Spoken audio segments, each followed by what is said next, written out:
Hi అండి. నమస్తే. Welcome to Godavari రుచులు. నేను మీ పద్మావతి. నా వీడియో ఫస్ట్ టైం చూసేవాళ్ళు సబ్స్క్రైబ్ చేయండి. అలాగే లైక్ చేయడం అస్సలు మర్చిపోవద్దు.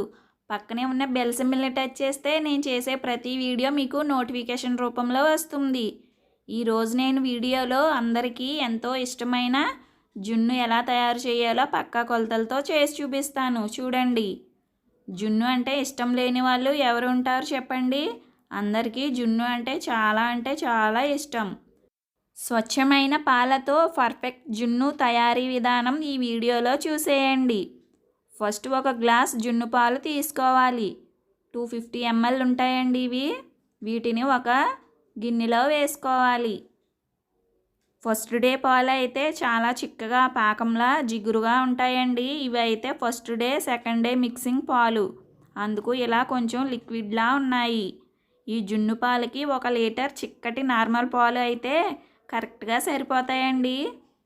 నేను 1 లీటర్ చిక్కటి పాలను పోస్తున్నాను.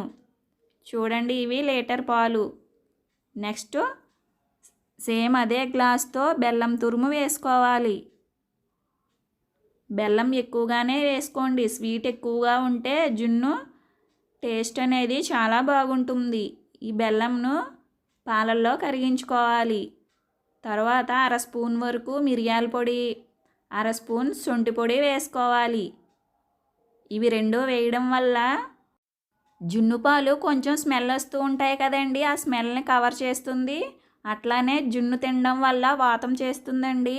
ఆ వాతం చేయకుండా ఈ బెల్లం, శొంఠి, మిరియాలు అనేవి హెల్ప్ చేస్తాయి.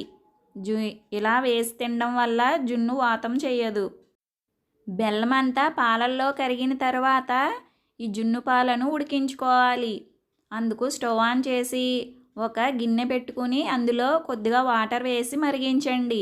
వాటర్ మరిగిన తర్వాత మన జున్ను పాలను పెట్టేసి దానిపైన ఒక మూత పెట్టి మరలా పైన మరొక మూత పెట్టండి.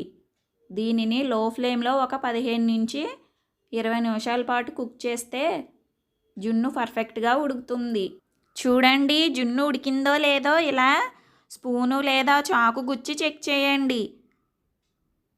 జున్ను కరెక్ట్గా ఉడికిపోయింది. జున్ను గిన్నెపై మూత పెట్టకపోతే ఆవిరి నీళ్ళు జున్నులో పడి జున్ను పలుచుగా అవుతుంది. సో మూత పెట్టండి.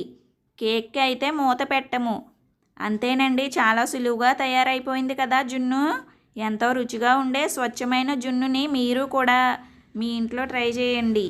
నా వీడియో కనుక మీకు నచ్చినట్లయితే లైక్ చేయండి. మీ ఫ్రెండ్స్కి, రిలేటివ్స్కి షేర్ చేయండి. మరిన్ని టేస్టీ అండ్ వెరైటీ రెసిపీస్ కోసం మన ఛానల్ని సబ్స్క్రైబ్ చేయండి. Thanks for watching.